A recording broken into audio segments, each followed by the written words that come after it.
अलग अलग कंपनी में हमेशा काम करते रहता हूँ, तो मैं बस ये जानना चाहता हूँ कि मेरी जो भागदौड़ हो रही है बहुत हो रही है, एक स्टेबिलिटी मेरी मिल नहीं रही है मुझे एक जॉब में। जैन जी, आपको 5 मिनट का इंतजार करना पड़ेगा। हमें पहले पुनीत जी का भविष्य बताने के बाद हम आपकी कुंडली को लेंगे, ठीक है? तो 5 मिनट का आप इंतजार करिए और आपका नेक्स्ट पुनीत जी के बाद आपका भविष्य हम बता रहे हैं। तो मुझे दोबारा आपको कॉल करना नहीं नहीं, आप हमारी टीवी स्क्रीन पे लगातार सुने, क्योंकि हमें कॉल लेना पड़ता है। आप 2 मिनट बाद हमें पुनीत जी से संपर्क होने के बाद फिर जस्ट आपका हम बता रहे हैं, ठीक है? तो जी, तो पुनीत जी, आपकी चर्चा के लिए हम क्षमा चाहते हैं, आपकी चर्चा बीच में अधूरी हो गई थी हमारे कॉल्स आने के कारण। तो पुनीत जी, क्या है कि आपकी मिथुन लग्न है, मिथुन लग्न पॉजिटिव साइन है, आपकी सोच हमेशा पॉजिटिव रही है। अब प्रश्न ये उठता है कि आप जो भी निर्णय लेते हैं, अचानक लेते हैं, तेज लेते हैं, तुरंत लेते हैं, और एनर्जी का फ्लो ज़्यादा होने के कारण आप बहुत खर्चीले हैं। आप तुरंत काम चाहते हैं, 9 महीने की डिलीवरी 3 महीने में चाहते हैं, आपकी स्पीड बहुत तेज है। तो सबसे पहले तो अपनी स्पीड को विराम दें। सबसे पहले अपने जोश के साथ होश रखें। यदि आप जोश के साथ होश रखेंगे तो आपके लिए बहुत ज़्यादा अच्छा रहेगा। अब प्रश्न ये हो रहा है कि 99 के बाद आपकी राहु की महादशा शुरू हो गई या 2000 से आपके जीवन में बड़ा परिवर्तन आया। अब बड़ा परिवर्तन इन द सेंस ये आया कि एक तो आप धर्म और अधर्म के चक्कर में उलझे रहते हैं, एक तो आप बहुत ज़्यादा कन्फ्यूजन रहते हैं। पत्नी पे यदि आपकी पत्नी यदि किसी से बात करती है तो आपको बड़ा गुस्सा आता है। यदि पत्नी ने बोला तुरंत उन्हें 10 मिनट दे रहा तो आपको गुस्सा आ जाता है। तो एक तो क्या है, आपकी CID जैसी नीयत होती है, आपके बात करने का सबको शक की निगाह से देखते हैं। आप तुरंत उसमें हर चीज़ में कहीं ना कहीं, यदि पत्नी का फ़ोन एंगेज है तो आप उसमें कहीं ना कहीं आग बबूला हो जाते हैं कि कौन है, किसका है, फलाना है, ठिकाना है। इस तरह की कमी आपके अंदर बहुत ज़्यादा है, इसको बुरा बिल्कुल नहीं मानिए, क्योंकि आपके अंदर बहुत ज़्यादा कन्फ्यूजन है, आपके अंदर बहुत ज़्यादा कन्फ्यूजन होने के कारण दिक्कत आ रही। अब पत्नी आपकी बहुत सौम्य है, गोल चेहरा है उसका। आपकी पत्रिका देख करके आपकी पत्नी के बारे में बता रहे हैं कि आपकी पत्नी का जो है गोल चेहरा है, बहुत सौम्य है, बहुत मधुर है, बहुत एक्टिव है, बस गुस्से की तेज है, ठंडा और गर्म दोनों नेचर है, लेकिन वो प्यार की भाषा जानती है, वो दादागिरी की भाषा नहीं जानती। इसलिए आपने कई बार अपनी पत्नी पे हाथ भी उठाया है, ऐसा हमें दिखता है, तो जिसके कारण वो आपसे थोड़ी दूरी बनाए हुई है। तो इसके लिए सबसे पहले एक काम करें कि अभी 1.5-2 महीने तो और चुपचाप बैठे रहें और 15/7/2014 के बाद अपनी पत्नी के पास जाएं। अपनी पत्नी के बाद सॉरी बोलें। मित्रों, सॉरी बोलने में कोई छोटा नहीं होता, अपनी गलती मानने में कोई छोटा नहीं होता, क्योंकि आपकी पत्नी बहुत सुंदर है, आपकी पत्नी बहुत अच्छी है, आपकी पत्नी बहुत एक्टिव है, आपकी पत्नी आपसे प्यार चाहती है। जब तक आप उसको प्यार नहीं दोगे, आपका डांटोगे डपोटोगे, तो आपकी इसी तरह लड़ाई चलती रहेगी, क्योंकि आपकी IQ बहुत स्पीड तेज है। यदि चलना है, आप तुरंत कहते हैं चलो घूम के आते हैं, चलो ऐसा करते हैं, तो वो आपकी पत्नी पूरी व्यवस्थित और सिस्टमेटिक प्लान से घूमना चाहती है। आपकी पत्नी पूरी व्यवस्थित और एक सिस्टम से काम करना चाहती है, लेकिन आपके अंदर आते से आप घर में हो हल्ला मचा देते हैं, आते से घर में एक्टिविटी की एनर्जी की, तुमने ये नहीं किया, ये नहीं किया, वो नहीं किया, पूरी दिन भर की भड़ास आप अपने घर पे उतार देते हैं। तो सबसे पहले तो ऑफिस और घर को अलग अलग करिए। ऑफिस की बात ऑफिस से होगी, घर की बात घर से होगी। घर का गुस्सा आप ऑफिस में नहीं लाइए, ऑफिस का गुस्सा घर में नहीं लाइए। दिन भर की एनर्जी को फिलहाल आप वहाँ जाके आपके ऑफिस को भूल जाइए और अगले दिन फिर याद करिए। तो सबसे पहले तो अपने 2 चीज़ों को हिस्सा करना पड़ेगा आपको, घर को और ऑफिस को, दोनों को आपको अलग अलग करना पड़ेगा। हमारी बात को बहुत गौर से सुनिए। दूसरा ये कि क्षमा प्रार्थना। आप ये देखिए कि भगवान शिव को माँ पार्वती के नीचे आना पड़ा। आज ऐसा परिवार बता दीजिए जिसकी पत्नी की न चलती हो। पुरुष प्रधान देश में हमेशा पत्नी की चलती है, क्योंकि पत्नी देवी होती है, पत्नी माँ होती है, पत्नी ममतामयी होती है, पत्नी स्नेही होती है, पत्नी से बढ़ के कोई नहीं होता।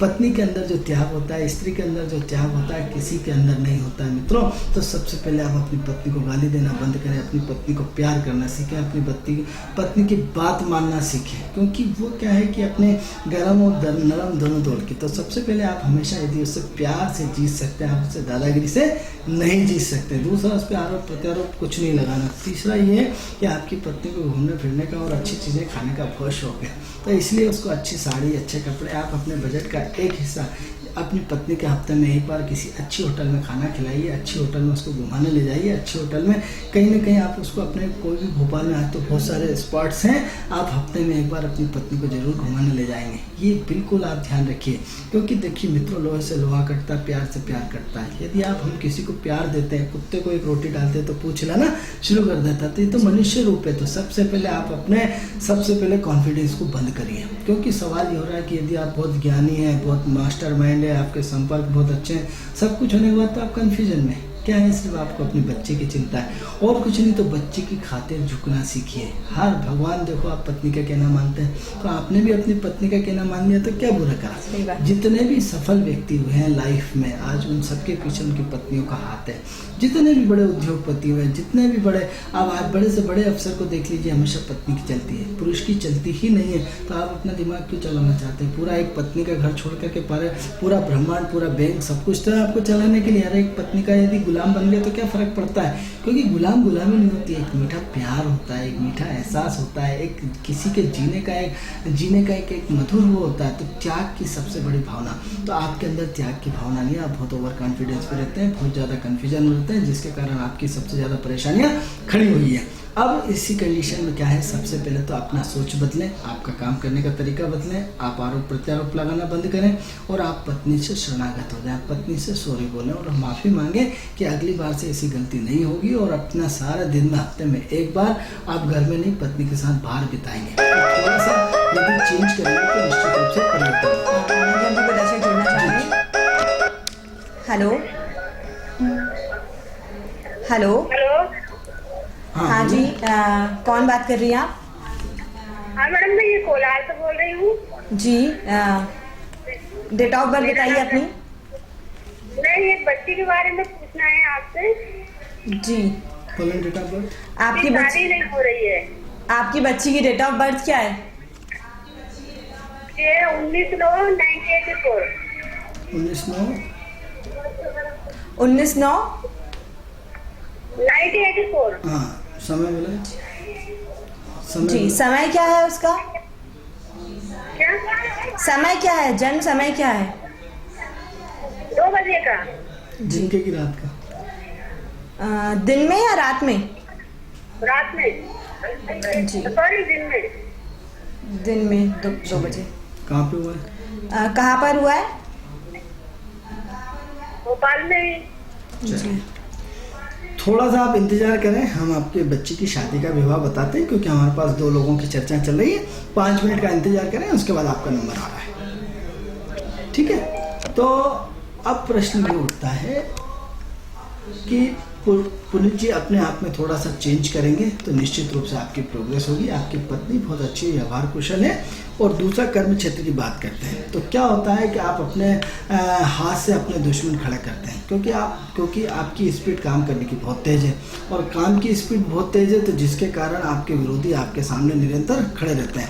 क्योंकि अधिकतर काम का वर्कलोड सबसे ज़्यादा आपके ऊपर होता है ऑफिस में, और वर्कलोड ज़्यादा होने के कारण आपकी जो अन्य लोग पूरे एंजॉय करते हैं और आप पे इतना ज़्यादा वर्कलोड होने के कारण आप चिढ़ जाते हैं। तो सबसे पहले तो अपनी वाणी को संयम रखें, अपनी वाणी पर नियंत्रण रखें, जितना काम आपका बस का उतना करें, दूसरों पे आर्डर मारने की कोशिश ना करें। तो थोड़ा सा अपने आप में यदि चेंज करेंगे तो निश्चित रूप से परिवर्तन आएगा। यदि आप अपनी पत्नी वाला रुख सुधारते हैं तो आपके लिए फ़ायदा होगा। कर्म क्षेत्र में ये साल भर आपके लोग विरोधी बने रहेंगे, इसलिए अपने आप को थोड़ा सा संभाल के निकालें, सरलता से निकालें, सहजता से निकालें। ये पूरा वर्ष आपका वर्कलोड रहेगा, आपके विरोधी सक्रिय रहेंगे, तो थोड़ा सा अपना संयम रखेंगे तो निश्चित रूप से अच्छा होगा। और यदि हमारा नंबर आपको दे दिया गया है, जब आपकी इच्छा हो हम हमसे संपर्क कर सकते हैं। अब हम आइए कंचन जी दूसरी कुंडली पे बात जी। हमारे साथ जुड़े हुए हैं अभी जयंत जी जहांगीराबाद से जी। तो जयंत जी जानना चाहते हैं कि अभी वो स्टेप नहीं हुए हैं, वो इधर उधर भटक रहे हैं ये वो जी। तो कंचन जी इनकी डेट ऑफ बर्थ है 19/11/1985 और शाम को 4:40 पे जी। तो ये आपकी पत्रिका हमारे सामने है। अब प्रश्न ये होता है कि आपका काम करने का तरीका बहुत अच्छा है, आपकी जीने का अंदाज बहुत अच्छा है, आप पूरा हाई लेवल की बात सोचते हैं, आपकी एक्टिविटी का फ्लो भी हाई लेवल का है, लेकिन बस आप कंफ्यूजन बहुत ज़्यादा है, असमंजसता बहुत ज़्यादा है, उतार चढ़ाव आपकी लाइफ में बहुत ज़्यादा है, जिसकी वजह से अप एंड डाउन होने की वजह से जो आपने जहांगीराबाद से हमें फ़ोन किया, हम उन्हीं के बारे में भविष्य बता रहे हैं। तो अप डाउन होने की वजह से आपकी लाइफ में उतार चढ़ाव बना रहता है। अब प्रश्न ये होता है कि आप अपनी लाइफ में पूरी लग्जरियस तरह से जीना चाहते हैं, पूरी स्टेटस से जीना चाहते हैं, पूरे हाई प्रोफाइल से जीना चाहते हैं, तो कभी आपको संपूर्ण सुख सुविधाएं मिलती हैं, कभी नहीं मिलती हैं, तो उसकी वजह से आपके जीवन में बहुत सारी परेशानियां खड़ी हुई हैं। अब प्रश्न ये उठता है कि आपकी गुरु की महादशा चल रही 2000 5 के बाद से, जब से आपकी गुरु की महादशा हुई तब से लेकर के आप पूरे नियम कानून कायदों से बंध चुके हैं। आप अपने करियर को लेकर के तब से बहुत ज़्यादा परेशान हैं और तब से लेकर के करियर में ये सारी उठापटक लगातार जारी है। तो ये 2015 आपका पूरा सेट होने का टाइम है और हम जो देख पा रहे हैं वो 13/7/2015 के पहले आप पूरी तरह सेट हो जाएंगे, ऐसी हमें संभावनाएं बनती है। क्योंकि हमारा समय का टाइम पूरा हो चुका है, हमारे शो का टाइम हो चुका है, तो हमारे स्क्रीन पे नंबर है और यदि नहीं भी है तो कल आप हमें पुनः कार्यक्रम में फ़ोन करके हमसे जुड़ सकते हैं। क्यों बाकी आपकी कुंडली बहुत अच्छी है और जुलाई 2015 के पहले आप पूरी तरह सेट हो जाएंगे। एक लास्ट कुंडली और बता करके कंचन जी हम कार्यक्रम को विराम देंगे। तो ये जो बच्ची की विवाह की कुंडली है 19/1984 2 बजे का टाइम दिया है। तो इसमें जो शादी का विवाह का योग है वो जनवरी 2015 से लेकर मई 2015 के बीच में है। लेकिन अभी शादी की चर्चाएं इसकी चलती है, बंद हो जाती है, चर्चाएं चलती हैं और बंद हो जाती है। तो ऐसा लगता है कि बस हो रही और लास्ट मोमेंट पे कैंसिल हो जाती है। तो इसका शादी में अभी थोड़ा सा विलम्ब है, इसका समय अभी नहीं आया। शादी की चर्चाएं रोज चलेंगी, बंद हो जाएंगी, तो इसलिए आप थोड़ा सा उतावलापन बिल्कुल ना मचाएं।